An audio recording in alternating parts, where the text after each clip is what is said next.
Relatos del Cuarto Prohibido. Hola a todos, gracias por escucharnos una vez más. Esta historia nos la envió un seguidor que dudó mucho en escribirnos, porque mezcla sentimientos personales muy intensos con todo lo que vivió. Y antes de comenzar, les recordamos que si les gusta lo que hacemos, síganos, suscríbanse y regálenos un like. Eso nos ayuda mucho a seguir creando y mejorando cada vez más. Sin más, vamos con el relato de esta noche. Mucha gente cree que lo más difícil de perder a tus padres es el funeral, pero no.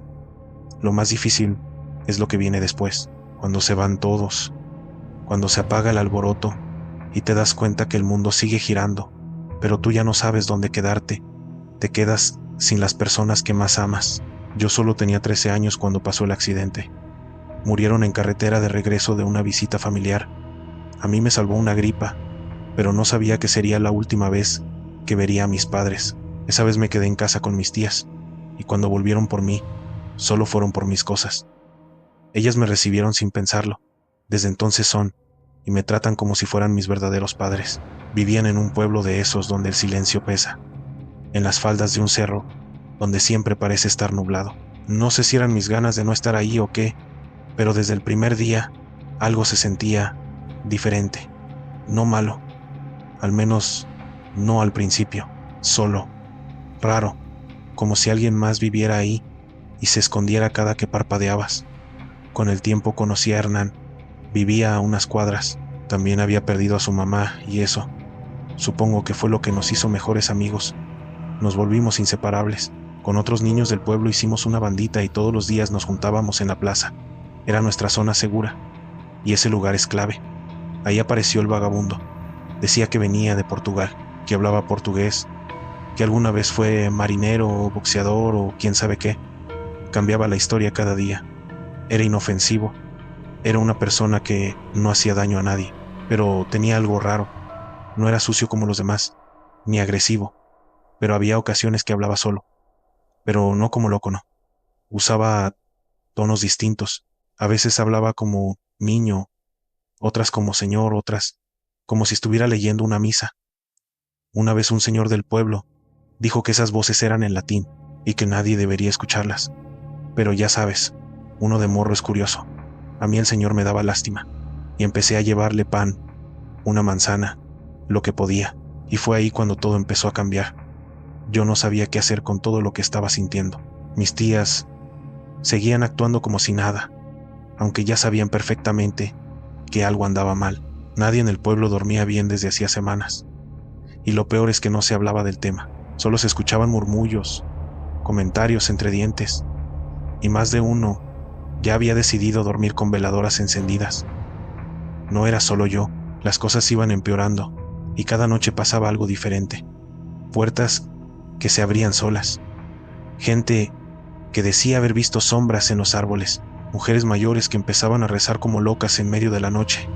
Y yo ya no era el mismo. Cada vez que me quedaba solo en casa, sentía que algo estaba esperando que me distrajera tantito para meterse. Mi mejor amigo Hernán intentaba hacerme reír como siempre, pero ya no era lo mismo. Él también lo sentía. Me dijo una vez, muy en serio, que ya no podía dormir y que su perro amanecía temblando debajo de la cama, y lo del vagabundo. Eso ya era otro nivel. Estaba irreconocible. Si antes al menos sonreía y jugaba con los niños, ahora lo encontrabas en las esquinas, temblando, hablando en un idioma que no entendíamos y rascando la tierra con las uñas. Literalmente, había perdido el juicio, pero algo en su mirada te decía que no era locura. Era miedo. Un día lo seguí. No sé por qué lo hice, pero lo vi caminar a paso rápido hacia el cerro, como si alguien lo estuviera llamando. Caminaba como si le pesara el alma, y cuando se detuvo frente a un árbol gigante, se arrodilló y empezó a gritar como si algo lo estuviera quemando por dentro. Gritaba, no relinquam, no relinquam, o algo así, repetido 1000 veces. Yo no entendía nada. Hasta después supimos que esas palabras eran latín, y que él gritaba, no los abandonaré, no los dejaré. Yo de igual manera, no sé si por nervios me escondí, pero juro que escuché otra voz, una voz grave que venía de todas partes, como si hablara desde el viento, desde las ramas, desde el suelo. Era como si el aire lo estuviera regañando.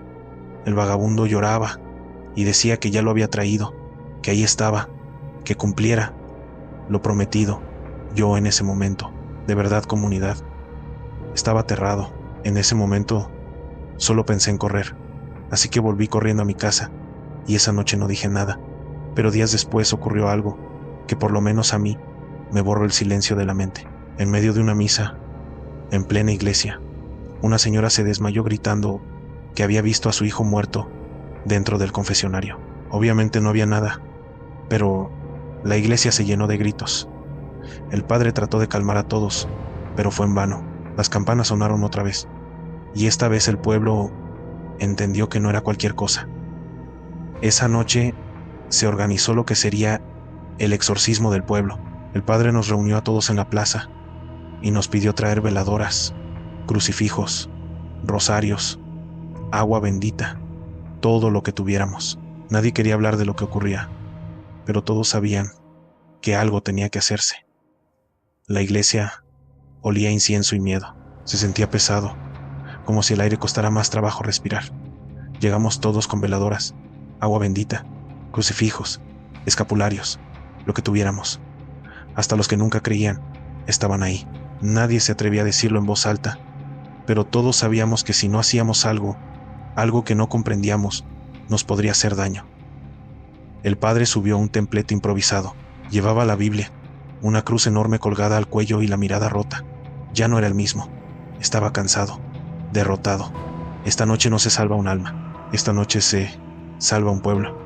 Pero si no creen, si no están aquí con fe, mejor váyanse. Nadie se movió, todos con el alma encogida, y empezó a rociar agua bendita por todos lados, a rezar fuerte, a gritar nombres de santos, y en eso el viento cambió. Se sintió como cuando te soplan en la nuca, pero desde adentro, como si algo se metiera por tus poros.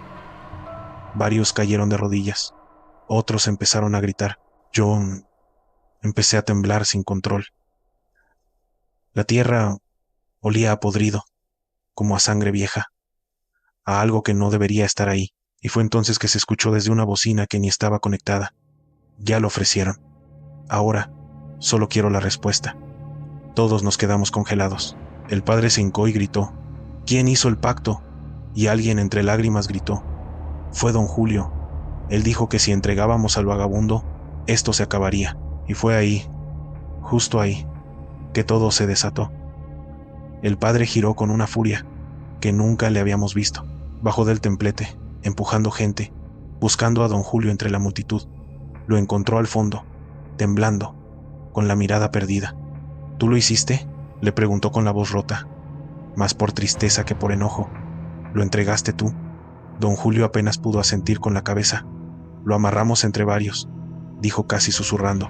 Dijo que si lo dejábamos, esto no se iba a ir nunca, que él era el canal, que el mal lo usaba como pasaje, que si él moría, el demonio no tendría por dónde colarse. El padre se quedó en silencio, y luego levantó la vista y nos miró a todos. ¿Dónde lo dejaron?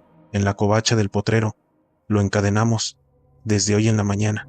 Y entonces el padre ya no dijo nada, solo caminó rápido hacia allá. Varios lo seguimos, Hernán y yo también, corriendo con el corazón en la garganta. Llegamos, y apenas pisamos la entrada, supimos que algo andaba mal. La puerta de la covacha estaba abierta, pero no estaba forzada ni rota, solo abierta, como si alguien la hubiera dejado así a propósito. Las cadenas estaban tiradas en el piso, reventadas, hechas trizas, como si algo gigantesco las hubiera tronado de un solo jalón. Y adentro había sangre, en el suelo, en las paredes estaba escrito con sangre, Baphomet, y marcas como garras, pero no de animal, más largas, más profundas. El techo crujió de repente, y luego se escucharon pasos, pero no humanos. No eran pisadas normales, eran pisadas enormes. Era como si algo caminara con 4 extremidades largas y torcidas, como si trepara por dentro de las paredes. El padre entró con su cruz por delante, rezando con desesperación, y fue entonces que lo vimos. Una figura salió por una rendija del techo, se dejó caer como una marioneta rota, sin hacer ruido, y luego caminó erguida por un segundo, pero se dejó caer de nuevo a 4 patas y salió corriendo hacia el cerro. Era él, era el vagabundo, pero ya no era él. Corría como bestia, como una cosa sin huesos. Movía los brazos con un ritmo grotesco, imposible, y cuando llegó al árbol más grande del potrero, trepó como si sus manos se adhirieran, como una araña. El padre cayó de rodillas, dejó caer la cruz, no dijo nada. Solo se quedó ahí, temblando. Ya no es humano, susurró uno de los señores.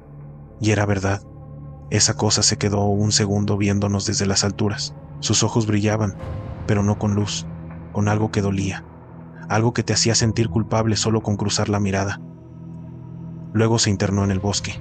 El padre no volvió con nosotros. Se quedó sentado en la tierra, mirando al cielo como si esperara una respuesta que no llegaba. Lo tuvimos que levantar entre varios y llevarlo de regreso. Esa noche fue el verdadero final de todo. El pueblo no volvió a ser igual. Nadie dormía, nadie reía. Hasta los perros dejaron de ladrar por las noches, y en su lugar se oían lamentos, como de niño pero ahogados, como si vinieran de la tierra misma. Mi tía empezó a tener alucinaciones. Decía que una sombra con garras la veía desde el baño. La otra tía perdió el apetito. Adelgazó tanto que parecía que se iba a romper. Yo solo quería que me dejaran ir. Quería regresar con mis papás, pero no había dónde regresar. Hasta que volvió. Una noche, escuché el golpeteo en la ventana. Sabía que era él. No lo vi directamente. Solo lo sentí. Y ahí, en la oscuridad, escuché su voz, igual que la primera vez. Alan, Susurró lento, arrastrando el nombre como si le doliera. esta vez no hay escapatoria. Uno de ustedes tiene que pagar. Decide tú, o una de tus tías, o tu amigo Hernán. Yo no respondí. Solo me hice bolita en mi cama, llorando. Me tapé los oídos, pero la voz ya estaba dentro. No servía de nada. Y al día siguiente, Hernán no fue a la escuela. Tampoco lo vimos en la plaza. Su abuela estaba en la puerta, llorando sin hacer ruido. Gritaba hacia el monte su nombre. Nadie le contestó. Nunca lo encontraron. Nadie dijo nada. Nadie me preguntó nada. Pero yo sabía que eso fue mi culpa. No elegí. No hice nada. Y esa cosa, esa maldad, se lo llevó. Las cosas fueron empeorando. El padre desapareció. Algunos decían que lo vieron caminar hacia el cerro con una soga. Otros que se metió al panteón y ya no salió. La verdad es que simplemente se fue, como si entendiera que ya no podía hacer nada. La iglesia cerró. Las tiendas cerraron. El pueblo empezó a morir. Y los que nos quedamos, aprendimos a callar, a no mirar directo a los árboles por las noches, a no responder si alguien toca la ventana, a no elegir. A veces mi tía balbucea mientras duerme, como si hablara con alguien. La otra se persigna 20 veces antes de meterse a bañar. Y yo escribo esto, no por valor, no por advertencia. Lo hago porque anoche volvió a hablarme. Me dijo que la deuda no se ha saldado, que un alma no basta. Me dijo que esta vez no habrá opción, que vendrá por mí y que no habrá elección que lo detenga. Así que si algún día llegan a un pueblo donde las calles están vacías después de las 6, donde los perros no ladran y las ventanas tienen cruces hechas con cinta, no pregunten, solo den media vuelta, váyanse. Y si escuchan su voz en el viento, no contesten, porque si lo hacen, ya no hay marcha atrás.